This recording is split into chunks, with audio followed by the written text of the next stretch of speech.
अपने इकलौते बेटे और अपनी बीवी को एक्सीडेंट में खोने के बाद कुणाल का मन अपनी ज़िंदगी से बिल्कुल ऊब गया था और इसी वजह से अब कुणाल को सिर्फ अकेला रहना पसंद था।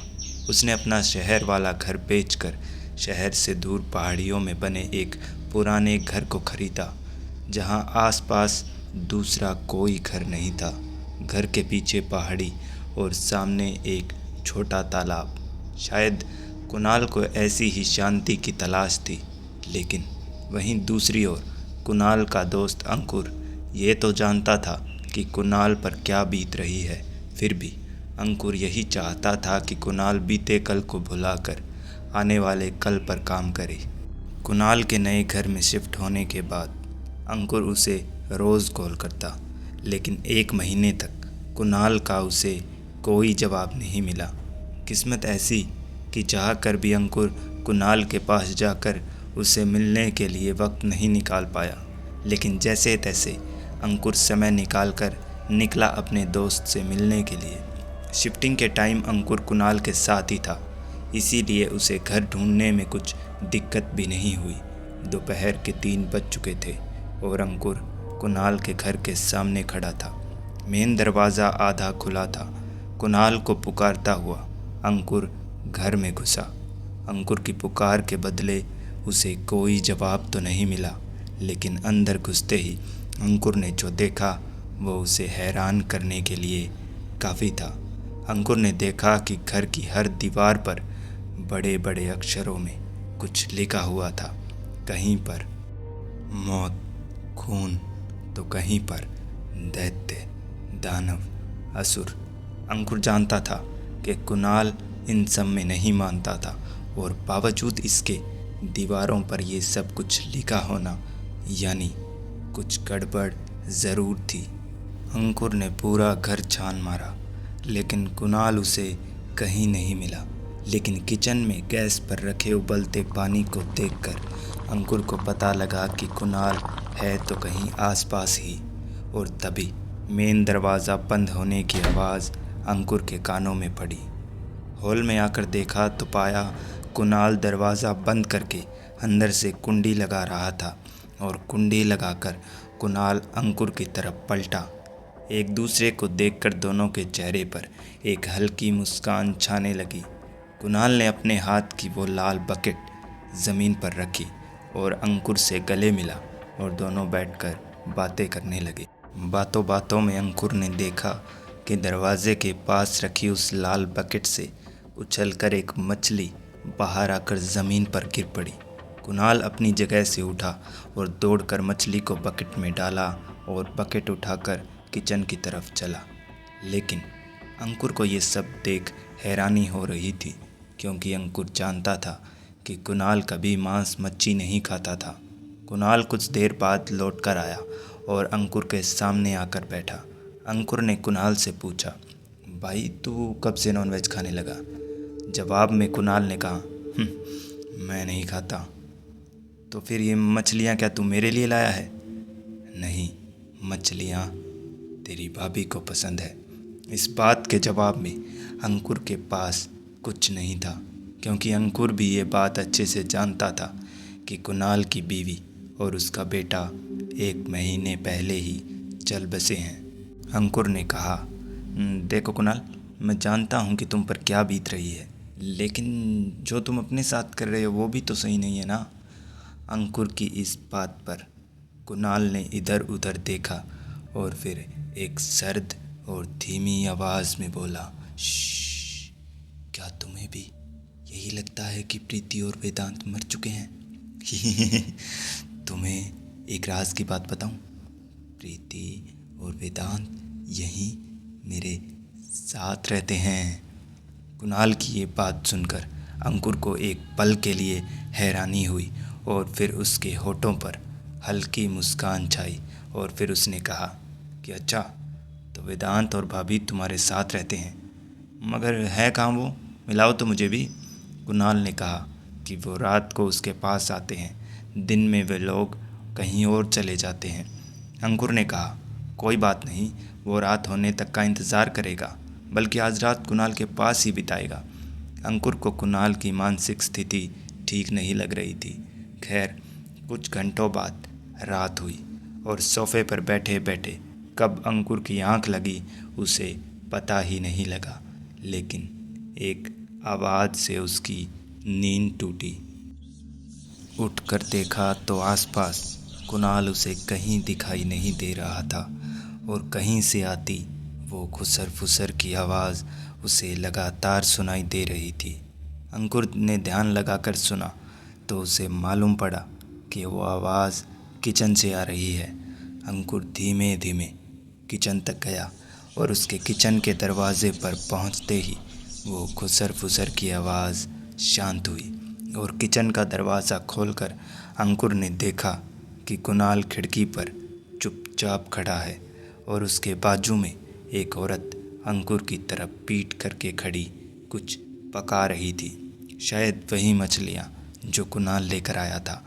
अंकुर के किचन में आने की हलचल सुनकर कुणाल अंकुर की तरफ पलटा, लेकिन अंकुर का ध्यान उस औरत की ही तरफ था और वो औरत जैसे ही पलटी, अंकुर के तो पैरों तले ज़मीन खिसक गई, क्योंकि वो औरत और कोई नहीं बल्कि कुणाल की मरी हुई बीवी प्रीति थी, जिसे ठीक अपने सामने खड़ा देख अंकुर के हाथ पैर कांपने लगे। जो देखकर कुणाल ने अंकुर को संभाला और उसे किचन से बाहर लाकर सोफे पर बैठाया और उसे पानी पिलाया। पानी पीकर अपनी फूलती सांसों के साथ अंकुर बोला, भाई, वो भाभी जिंदा। तो इस पर जो जवाब कुणाल ने दिया वो सुनने की अंकुर ने बिल्कुल भी नहीं सोची थी। क्या मजाक कर रहा है?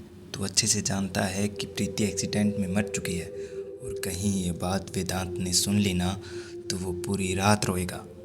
अंकुर को झटके पे झटके लगे जा रहे थे। अंकुर ने कहा, कहाँ है वेदांत? ज़रा दिखा तो मुझे।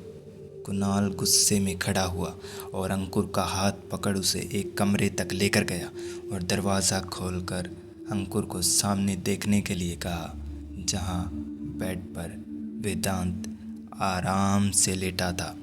पहले मरी हुई कुणाल की बीवी और फिर उसका मरा हुआ बेटा, दोनों जिंदा हालत में अंकुर के सामने आ चुके थे, जिससे उसके पैर कांपने लगे और वो ज़मीन पर गिर पड़ा और बेहोश हो गया।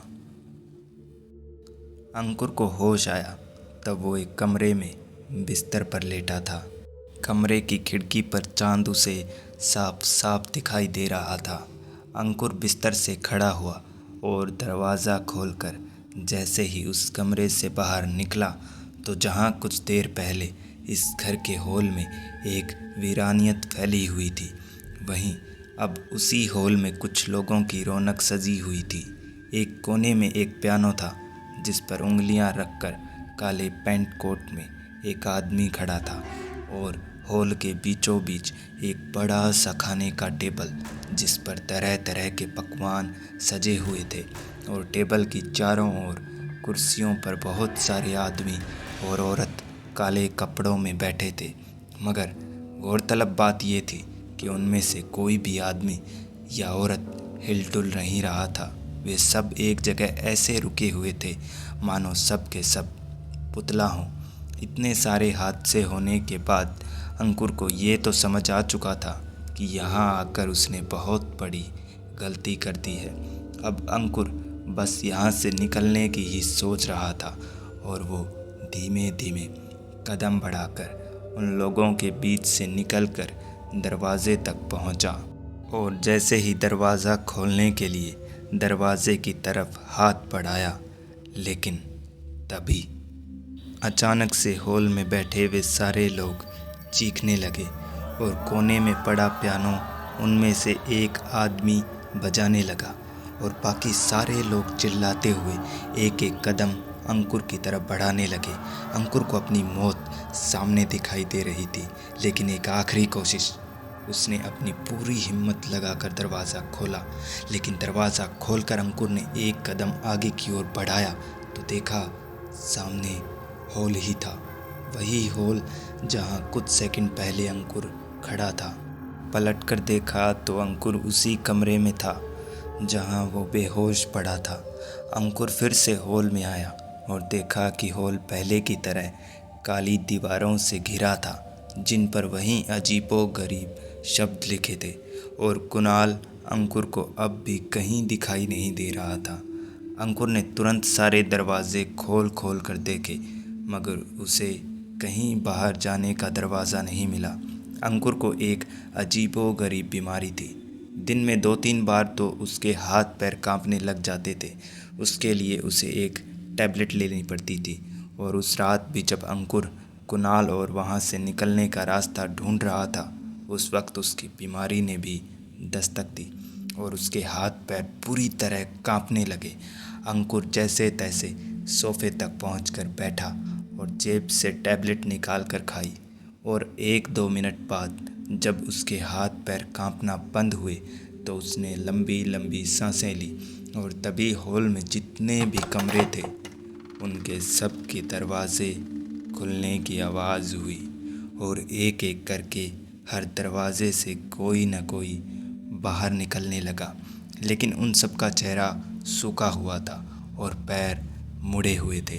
अंकुर को भी मालूम था कि वे लोग इंसान नहीं बल्कि वही हैं जो आप सोच रहे हैं। सारे दरवाज़ों पर खड़े उन भयानक लोगों को देखते देखते अंकुर की सांसें भी फूल रही थी।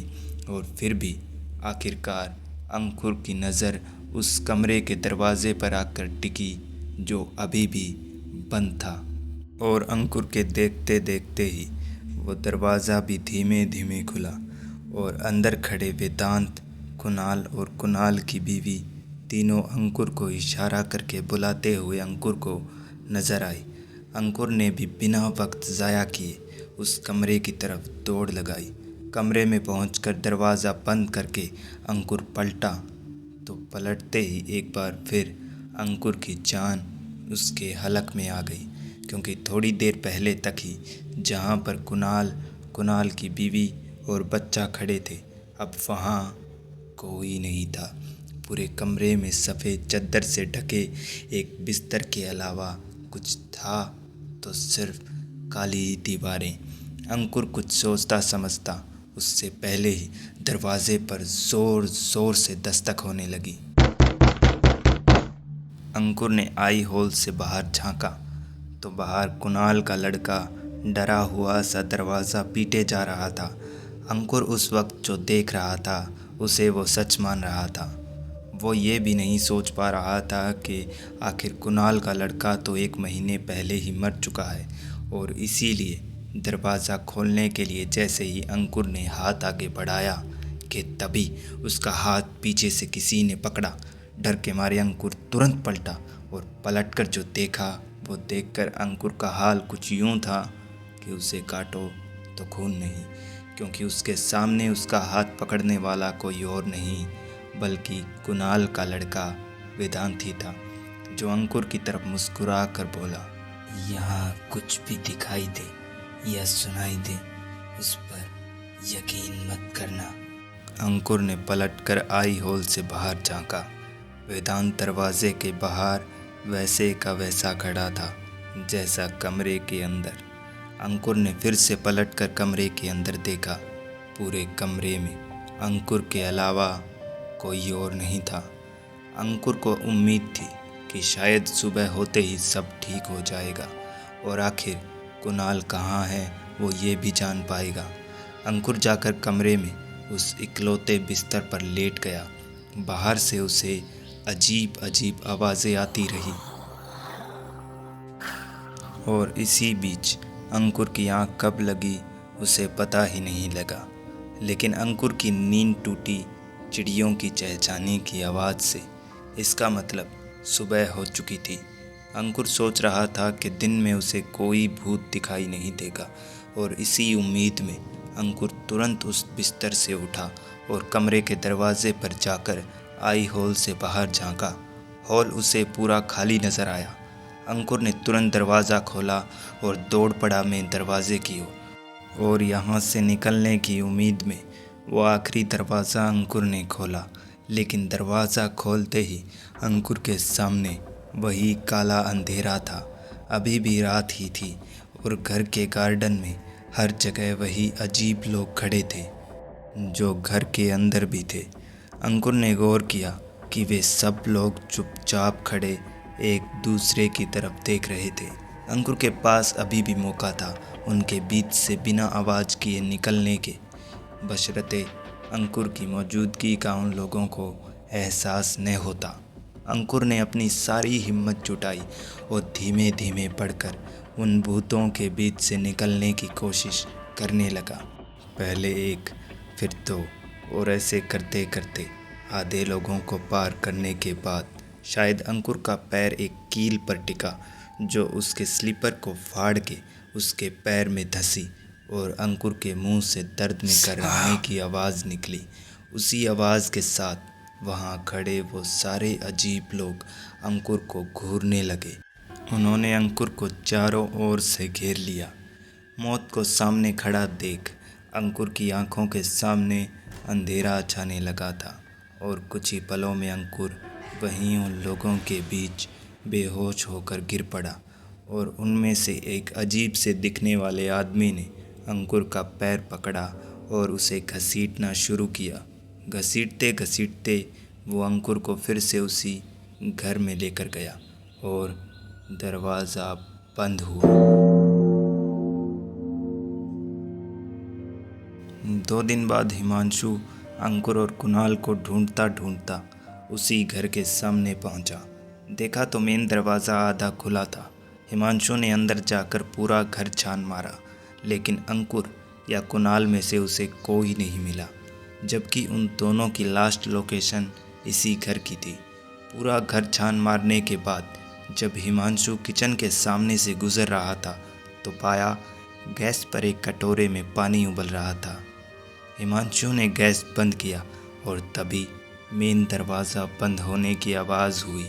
हिमांशु ने किचन से निकलकर देखा तो पाया कुणाल दरवाज़ा बंद करके हाथ में एक लाल बकेट लिए खड़ा है और तभी हिमांशु ने देखा कि हॉल की हर दीवार पर लिखा था दाना अस्वस्थ।